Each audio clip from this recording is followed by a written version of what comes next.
अब अमेरिका के दंगल में आपको लिए चलता हूं, वहां अलग दिलचस्प लड़ाई है। अमेरिका में देखिए जरा, फाइट ट्रंप बनाम कमला हैरिस की है। ट्रंप पर कमला भारी पड़ रही है। दरअसल कल थी बड़ी डिबेट, तस्वीर मैं दिखाऊं अगली आपको, ये देख रहे हैं, ये उस डिबेट की तस्वीर है जहां कमला हैरिस और ट्रंप दोनों आमने सामने थे। अमेरिका में तो डिबेट का कल्चर है, जो उम्मीदवार है वो बहस करेगा, उससे लोगों का जहन बनता है कौन उनके लिए बेहतर उम्मीदवार है। अगली तस्वीर देखिए जरा, ट्रंप और कमला हैरिस की डिबेट की तस्वीर है। आपको बताऊं दोनों ने आखिर एक दूसरे से क्या सवाल पूछे हैं और कौन किस पर भारी पड़ा है, देखिए जरा। मैं आपको बताऊं, कमला हैरिस ने सबसे पहले शुरुआत की इजराइल हमास से। उन्होंने कहा हमास ने 1200 से ज्यादा इजरायलियों को मार डाला है और कई महिलाओं से रेप किया। इजराइल को अपनी रक्षा का पूरा हक है, लेकिन यह जंग बहुत लंबी खिंच गई है। हमें गाजा को फिर से बसाना होगा, फिलिस्तीनियों को सुरक्षा देनी होगी। ट्रंप ने कहा कमला इजरायलियों से नफरत करती हैं। नेतन्याहू जब अमेरिका आए तब कमला उनसे मिलने नहीं पहुंची। कमला मिडिल ईस्ट के लोगों से भी नफरत करती हैं। कमला जीती तो इजराइल का 2 सालों में अस्तित्व मिट जाएगा। कमला हैरिस ने फिर अफगानिस्तान पर टारगेट किया। उन्होंने कहा अफगानिस्तान से सेना हटाने का फैसला सही था।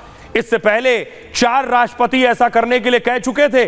ट्रंप ने अपने कार्यकाल में सबसे कमजोर डील साइन की। उन्होंने अफगानिस्तान सरकार को बाईपास करते हुए तालिबानियों से डील कर ली।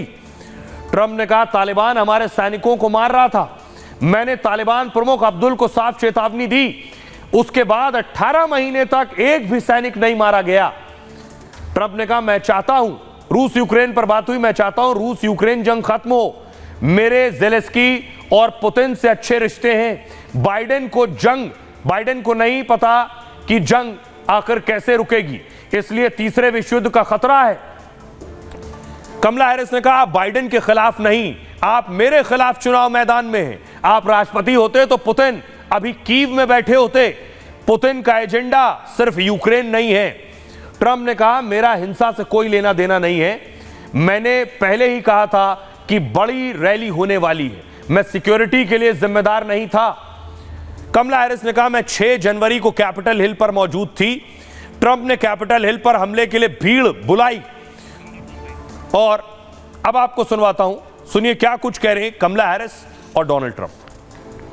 There are Trump abortion bans, which make it criminal for a doctor or nurse to provide health care. In one state, it provides prison for life. What she says is an absolute lie. And as far as the abortion ban, no, I'm not in favor of abortion ban, but it doesn't matter because this issue has now been taken over by the state. So she's bussing them in and paying them to be there. In Springfield, they're eating the dogs, the people that came in. They're eating the cats. They're eating the pets of the people that live there. And this is what's happening in our country, and it's a shame. Do you know that crime in Venezuela and crime in countries all over the world is way down? For national security crimes, economic crimes, election interference, has been found liable for sexual assault. ये जो लड़ाई है Trump और कमला Harris के दरमियान, ये बता रही है, और इस डिबेट के बाद खबरें ये है कि कमला हैरिस ट्रंप पर भारी पड़ी। बहरहाल ये भारत की बात है में इतना ही। आप अपना और अपनों का बहुत बहुत ख्याल रखिए।